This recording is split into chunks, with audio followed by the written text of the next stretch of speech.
Example 3.14 वो आपको 3.13 का पेज नज़र आ गया था क्योंकि वीडियो एकदम से स्टार्ट हो गई है। तो चले कोई मसला नहीं है। तो इस एग्जाम्पल में बच्चे को कहता है कि लूप एनालिसिस का इस्तेमाल करते हुए आपने मुझे V1 वोल्टेज और V0 वोल्टेज कैलकुलेट करके देना है। तो देखो बच्चों V1 वोल्टेज इस पॉइंट पे है, ठीक है, इस नोड पे, ये एक बाइनरी नोड नज़र आ रहा है, तो ये तो चलो हम निकाल ही लेंगे, कोई मसला नहीं है। V0 वोल्टेज कैसे निकालेंगे ज़रा देखें। V0 वोल्टेज है 6 किलो हम रजिस्टर के क्रॉस, तो हमें ये पता होना चाहिए इसके क्रॉस कितनी करंट गुजरी जिसकी वजह से V0 वोल्टेज पैदा हुए। तो सबसे पहले तो हम लूप आइडेंटिफाई करेंगे, इसमें लूप एनालिसिस जैसे तो लगाना है, और दूसरा आपको पता है ग्राउंड पॉइंट भी हम यहाँ पे बना देंगे। देखो ये एक नोड है जिसको हम ग्राउंड कर लेंगे ताकि करंट फ्लो कर सके। ये मैं प्रीवियस एग्जांपल्स में नहीं बता सका तो उसके लिए माजरत, लेकिन ये आपने ग्राउंड का टर्मिनल लाजमी लगाना है, ठीक है। यहाँ पे 0 वोल्ट होता है, ठीक है। तो देखो बच्चों पहले तो आपने करंट की डायरेक्शन हमेशा लेनी है क्लॉकवाइज। यहाँ पे 2 लूप है, सिर्फ एक ये लूप है एक ये लूप है, तो लिहाजा यहाँ पे मैं एक करंट ले लेता हूँ क्लॉकवाइज डायरेक्शन में जिसका नाम I1 रख दिया, और एक यहाँ पे ले लेता हूँ जिसकी डायरेक्शन क्लॉकवाइज ही रखूंगा, I2 नाम के ऊपर करंट ले ली। अब जब कभी ऐसा हो ना बच्चों कि एक करंट सोर्स कहीं साइड पे मेंशन हो, यानी कि 2 लूप्स के सेंटर में ना हो, तो वो उस लूप की करंट की वैल्यू इनडायरेक्टली दे देता है हमें। देखो I1 की जो डायरेक्शन है 2 मिली एम्पेयर, ये जो आपको नजर आ रही है देखो इसके अकॉर्डिंग है, यानी कि ये भी ऐसे ही फ्लो कर रही है, ये I1 भी ऐसे घूम के जा रही है, यानी कि हमें I1 की इनडायरेक्टली वैल्यू ऑलरेडी मिल चुकी है 2 मिली एम्पेयर। बिकॉज उसकी वजह यही है कि उसमें एक करंट सोर्स लगा हुआ था जो 2 लूप्स के दरमियान नहीं है, सिर्फ एक लूप के अंदर आ रहा है, यानी उसमें सिर्फ एक करंट फ्लो कर रहा है। जब एक करंट सोर्स में 2 करंट फ्लो करती है ना, तब हमें अपना सुपर लूप या सुपर मैश चलाना पड़ता है, लेकिन यहाँ पे सिर्फ एक करंट इसके अंदर फ्लो कर रही है, दैट्स वाई उसकी वैल्यू इनडायरेक्टली मिल रही है। तो अब बातें I2 के ऊपर, हमें सिर्फ I2 पे KVL लगाना पड़ेगा। अप्लाई KVL एट लूप 2, ये आप ऊपर लिख लीजिएगा। KVL का मतलब होता है बच्चों किरचॉफ वोल्टेज लॉ, ठीक है, यानी हमने हर एक चीज़ के वोल्टेज लिखने होते हैं, और वोल्टेज का फार्मूला होता है V is equal to IR। अगर आपको किसी रजिस्टर के वोल्टेज नहीं पता तो आपने फार्मूला लगा लेना है IR। तो चलो यहाँ से चलना स्टार्ट किया, तो 2 किलो ओम का रजिस्टर सबसे पहले आ गया, 2K इंटू यानी कि करंट इंटू रेजिस्टेंस पहले आगे इंटू करंट लिखूंगा।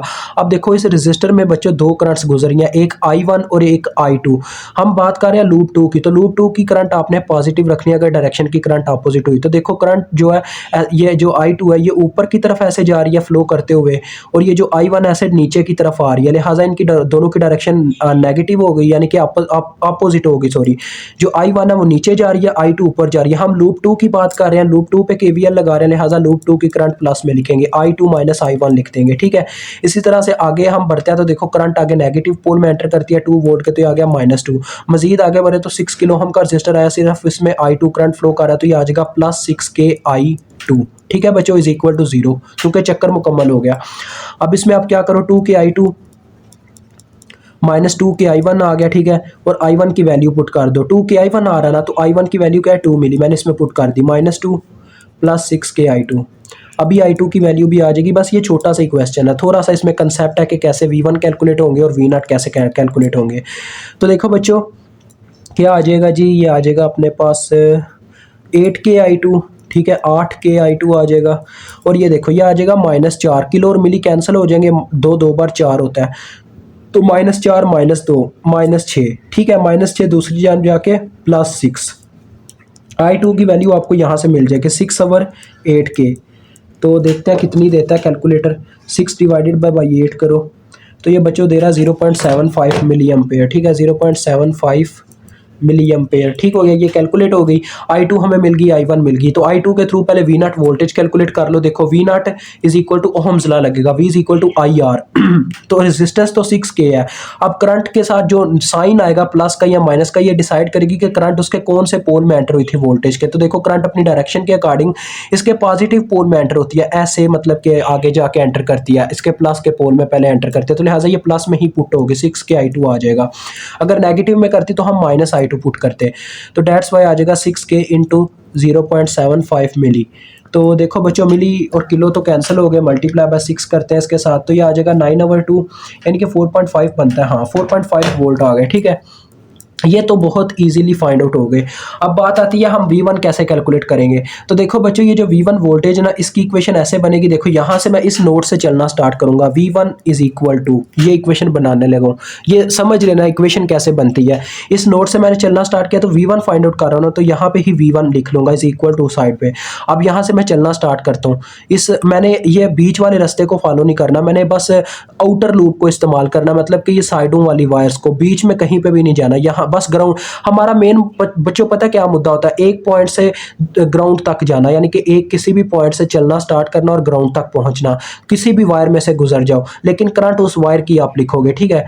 यानी देखो अब यहाँ पे मैं 4K की बात करूँ ना, तो 4K ऐसे मैंने चलना स्टार्ट किया तो 4 किलो हम वाले रजिस्टर में से गुजरा, तो लिहाजा यहाँ पे मुझे इसके वोल्टेज लिखने हैं, तो 4 किलो हम के क्या वोल्टेज होंगे, I1 इसमें फ्लो कर रही है, तो लिहाजा आ जाएगा 4K I1 इसके वोल्टेज। आगे बढ़े तो हम इस वायर को फॉलो नहीं करेंगे, ठीक है, इस वायर को फॉलो करके हम ऐसे डाउन नहीं जाएंगे, तो लिहाजा बच्चों इसको तो मैं फॉलो कर नहीं सकता इस वायर को, उसकी वजह एक हमारे पास वजह है।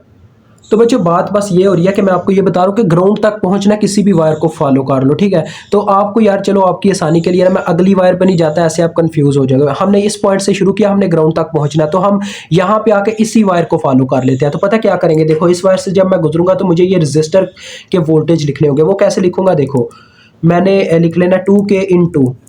अब मैं I1 देखो इनकी दोनों की डायरेक्शन अपोजिट है ना, हम वैसे भी तो करंट हमारी कैसे जा रही है, मतलब कि जो हमने V1 के लिए करंट चुनी है, ये एक कह लें हमने खुद से एक दिमागी तौर पे करंट को लीव करवाया यहाँ से, यानी कि मैं ब्रेन में ये चीज़ को फ्लो करवा रहा हूँ, ऐसे मेरी करंट जा रही है, पहले ऐसे गई और फिर इसकी डायरेक्शन अब नीचे की तरफ है। जो करंट यहाँ पे नीचे की तरफ फ्लो कर रही होगी वो प्लस में लिखी जाएगी, और जो ऊपर की तरफ फ्लो कर रही होगी वो माइनस में लिखी जाएगी। यानी जो मेरी, यानी चलो यार अब मैं फ्लो क्या यार यानी कर रहा हूँ मैं, ये मेरी इस वक्त मेरी ये डायरेक्शन है न्यूट्रल तक पहुंचने के लिए, ठीक है।